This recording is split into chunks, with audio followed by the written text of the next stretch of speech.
Thank you so much and special thanks to our ADB management। और आज बहुत ज़रूरी है, बहुत ही एक ऐसा मोमेंट है इस लाइफ में। मैंने कभी सोचा नहीं था कि इस तरीके से मैं किसी डायरेक्ट सेलिंग इंडस्ट्री के साथ किसी तरीके से भी कनेक्ट हो पाऊंगा और इस तरीके से मेरी जर्नी स्टार्ट होगी। मैंने अप्रॉक्स 18 साल कॉर्पोरेट में काम किया है और अभी भी कर रहा हूं, और इस कॉर्पोरेट में काम करने के साथ साथ बिजनेस को कैसे बिल्ड किया है वो भी अपने आप में एक स्टोरी है।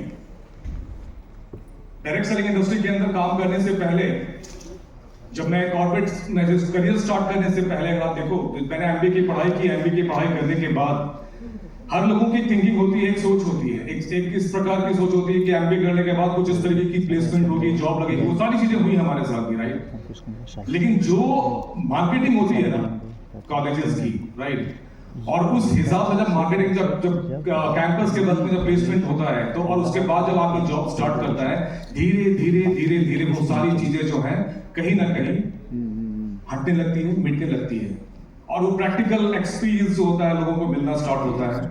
वहीं वैसे ही मैंने भी एक एवरेज कॉलेज से एमबीए करने के बाद प्लेसमेंट हुई और एक ऐसी कंपनी में ज्वाइन किया जहां पे कोई ज्वाइन नहीं करना चाहता था, और वो है इंश्योरेंस सेक्टर, राइट। तो हमारे कंपनी में जब कंपनी आई तो हाईएस्ट पैकेज लेकर के आई थी।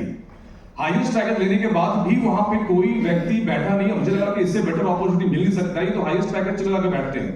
और पूरे बैच में केवल मैं ही था जो उस कंपनी में अप्लाई किया, और उस कंपनी की ईगो इतनी जबरदस्त थी कि उसने कॉलेज को ब्लैकलिस्ट किया कि आज के बाद हमारी कंपनी आपके यहाँ प्लेसमेंट करने नहीं आएगी।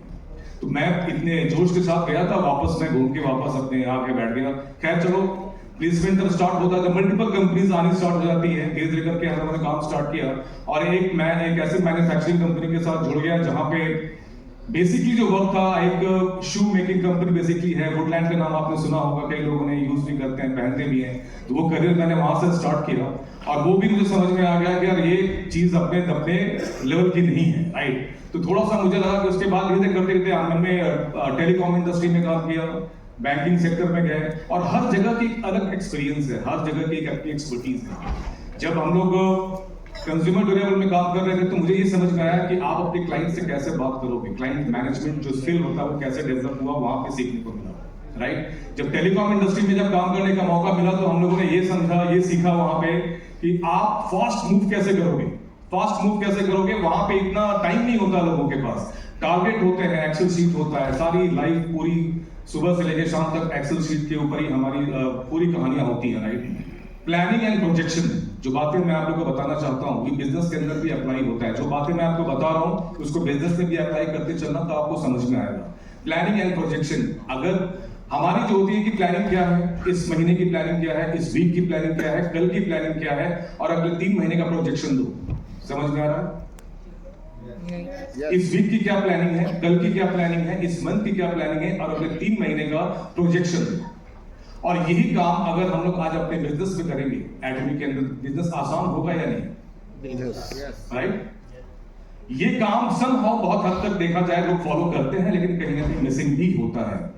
अगर इस बिजनेस को एक जॉब की तरह ही किया जाए, उसी एटीट्यूड के साथ किया जाए, या उससे नेक्स्ट लेवल पे जाकर के अगर हम लोग काम करना स्टार्ट करें, वो सेम चीज को फॉलो करें, तो मेरे ख्याल से आपकी जो रफ्तार है बिजनेस के अंदर वो 1 गुना नहीं, 2 गुना नहीं, 5 गुना हो सकती है, राइट।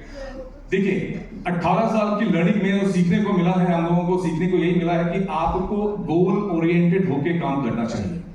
गोल ओरिएंटेड होकर काम करने का मतलब सिंपल सा एक होता है कि आप हर रोज अपने अपने गोल डिसाइड करो। एवरी डे, हर रोज का आपका गोल डिसाइड होना चाहिए।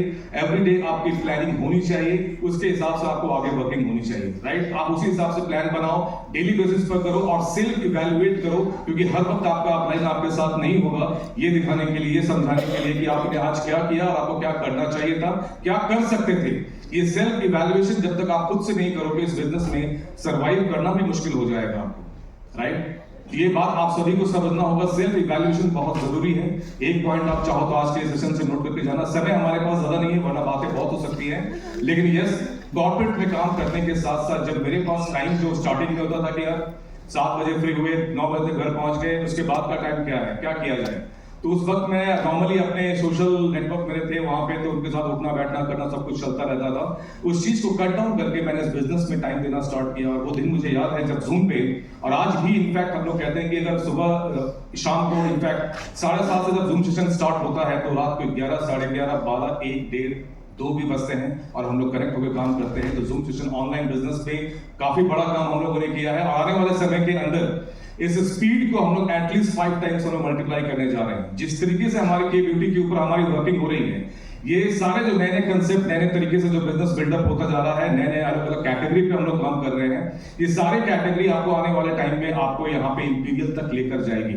अगर आपको इस बिजनेस के अंदर इंपीरियल जाना है तो आपको कुछ सर्टेन चीजें हैं जो लगातार फॉलो करने होंगे, कंसिस्टेंट काम करना पड़ेगा। इस बिजनेस में एक चीज लेम टूटता है आदमी को, वो कंसिस्टेंसी, राइट। हम लोग आज बैठते हैं, सोचते हैं, कल देखेंगे, परसों देखेंगे, उसके बाद चीजें बैठती नहीं है साहब। तो आपको यहाँ पे जिस तरीके से आप ये मान के चलो कि आज नहीं करेंगे तो वापस से कुछ ना कुछ प्रॉब्लम आएगी, कोई ना कोई आपको टोकेगा, बोलेगा आज ही क्या वर्किंग है। तो कंसिस्टेंट होकर के काम करें और रिजल्ट ओरिएंटेड होकर काम करें, टारगेट बना करके चलें, तो इतना काफी है आपको इस बिजनेस में सर्वाइव करने के लिए और आगे बढ़ने के लिए। डायमंड मास्टर अचीव करना इट्स नॉट अ बहुत मुश्किल टास्क नहीं है, राइट। मेंटेन करना बहुत मुश्किल है। अब मैंने कहा मेंटेन करना जब बहुत मुश्किल है तो उसके लिए क्या करना है, आप क्वालिफिकेशन निकालो। क्वालिफिकेशन निकालने की अलग स्ट्रैटेजी होती है, मेंटेन करने की एक अलग स्ट्रैटेजी होती है। आज मैं डायमंड मास्टर के मेरी टीम में 11 सेल्स मास्टर है। डायमंड मास्टर के लिए 4 सेल्स मास्टर की रिक्वायरमेंट होती है, लेकिन टीम में 11 सेल्स मास्टर है। बिजनेस को स्टेबल बनाने के लिए आपको नंबर्स ऑफ क्वालिफायर्स अपने टीम में बढ़ाने होंगे। अगर डायमंड शिप निकालना है तो कम से कम 8-10 सेल्स मास्टर की प्लानिंग करो। ऐसा अगर निकालना है अगर आपको तो कम से कम 4, 5, 10, 6, 7 डायमंड मास्टर की वर्किंग करो। ये प्लानिंग करके चलोगे तब जाकर के आपका बिजनेस एक सस्टेनेबल मॉडल पे आना स्टार्ट होगा। तब आप जाके एक रेगुलर इनकम जिसे कहते हैं ऑटो डायमंड मास्टर या ऑटो सेल्स मास्टर, वो वाला लेवल हम पकड़ पाएंगे। तो मेरी पूरी प्लानिंग है और आई होप कि आज का सेशन हालांकि टाइम हो चुका है और मेरी प्रॉब्लम है कि मैं ऊपर चला जाता हूं, right. So I am so sorry but thank you so much, और बहुत ही शानदार है और आगे वाले समय हम लोग इस तरीके से मिलकर काम करते रहेंगे। Thank you so much.